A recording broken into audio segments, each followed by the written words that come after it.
Bethany McLean, The Smartest Guys in the Room, The Amazing Rise and Scandalous Fall of Enron.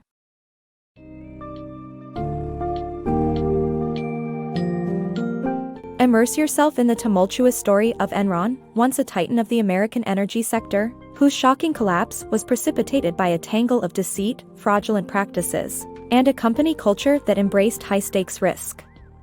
As you delve into the summary of The Smartest Guys in the Room, The Amazing Rise and Scandalous Fall of Enron, by Bethany McLean, discover how this corporate behemoth's lies and manipulation brought it to its knees. Learn about the ambitious CEO Ken Lay, the innovative but flawed ideas of Jeffrey Skilling, and the savvy executions of Andrew Fastow. Uncover the dealings and developments that turned Enron from a promising powerhouse into a bankrupt pariah.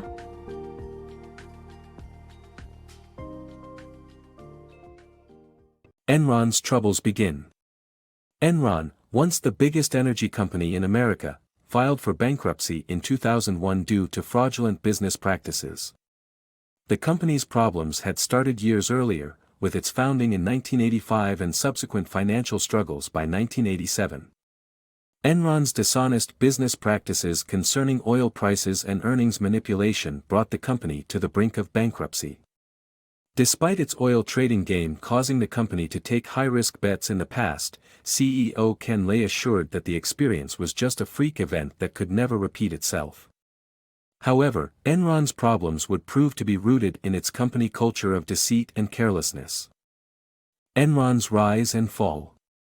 Enron's ascent to success and eventual collapse due to flawed business practices and culture.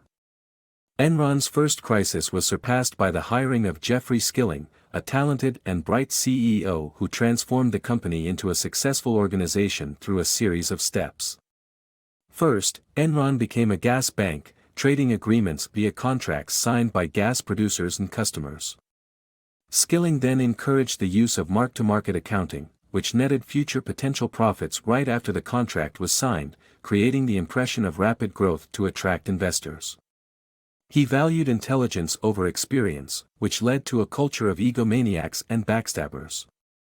Despite their initial success, Enron eventually collapsed due to their flawed business practices and culture.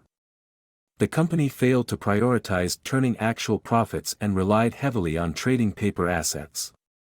Ultimately, the company was exposed for their fraudulent practices, which caused massive stock value drops, ruined lives, and led to the dissolution of a once thriving corporation. Enron's overlooked dark horse. Enron's optimistic Rebecca Mark, the face of Enron development, was tasked with striking energy deals with developing nations. Her idealism and flawed compensation structure suited her subordinates as they were paid when a deal was closed, leaving Enron with numerous broken deals. Enron's massive investment in a power plant in the Dominican Republic only returned a meager amount due to government's failure to pay for the generated power. Enron's rise and fall. In 1996, Jeff Skilling took over as Enron's president and COO and quickly transformed the company into a trading-focused business. He de-emphasized old profitable projects and pushed for expansion into the electric power sector. Skilling's tactic for generating Enron's annual earnings targets was based on a fabricated number that simply reflected what Wall Street wanted, leading to increasingly greater risks and financial deceit. Enron overstated its future revenue to delay recording the losses it was actually taking, ultimately resulting in the company's downfall. Masterminding Enron's fall. Andrew Fastow's role in Enron's financial fraud.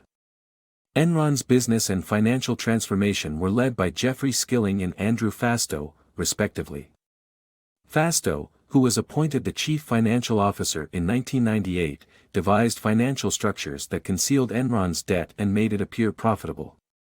He did this by creating subsidiaries like White Wing that bought and sold Enron's poorly performing assets, allowing Enron to book profits instead of losses. Additionally, Fastow created a fund called LJM which invested in Enron's bad stocks. This helped keep the company's balance sheet clean. Fastow's dual roles as the head of LJM and CFO of Enron gave him the power to negotiate with himself and make significant personal profits quietly. Fastow and his team masterminded Enron's finances to show the world what Skilling and Lay wanted them to see, a successful and profitable business. Enron's failure in energy and broadband business. Enron's fraudulent accounting practices couldn't save their business forever. Enron's plan to get into the electrical energy business failed as only a few states actually deregulated regulations. Despite massive ad campaigns and discounts on electricity, consumers weren't willing to switch from their reliable utility providers. Enron's attempt to trade bandwidth capacity through a broadband network system also failed, as most of the promised technology wasn't operational on a commercial scale. Enron's inability to deliver on their promises ultimately led to their downfall. Enron's shiny exterior. The book highlights how Enron's executives were regarded as whiz kids and golden boys by analysts, leading to blind faith in the company's performance. Despite analysts' knowledge of Enron's inflated earnings and large off-balance sheet debt, they continued to praise the company. During Enron's annual analysts meeting in 2000, executives confidently unveiled a new broadband strategy that caused a 26% increase in the company's stock. This led to rushed investments in Enron.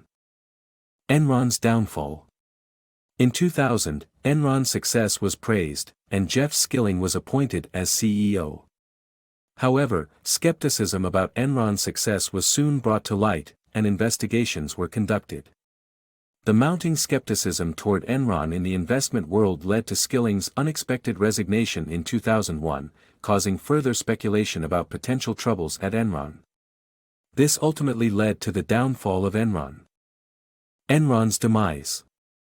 Sharon Watkins, a mid-level Enron veteran, sent an anonymous letter to Ken Lay, warning of impending accounting scandals, but Lay dismissed the concerns. Enron's massive debt and plummeting stock meant that creditors were threatening to shut down the company unless they found $2 or $3 billion in a hurry. Their only hope was to merge with Dynegy, but the deal fell through, leading to Enron filing for bankruptcy on December 2, 2001, the biggest bankruptcy case in American history. The fall of Enron's top executives. The aftermath of Enron's collapse resulted in 33 indictments, including 25 former Enron executives. Fastow pled guilty, Skilling was found guilty of 19 charges, Lay passed away before serving time, and Mark escaped accusations.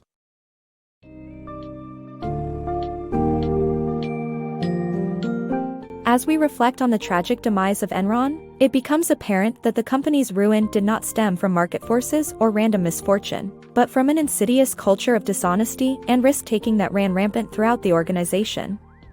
From the earliest days of Enron's creation, through Ken Lay's leadership, Jeffrey Skilling's transformative strategies, and Andrew Fastow's duplicitous financial maneuverings, a story of illusion, deceit, and escalating risk emerges. Ultimately, Enron's downfall was an inward spiral, fueled by internal machinations and perpetuated by its own misguided aims. The Smartest Guys in the Room, The Amazing Rise and Scandalous Fall of Enron, is a harrowing exploration of the perils of unchecked ambition, power, and greed.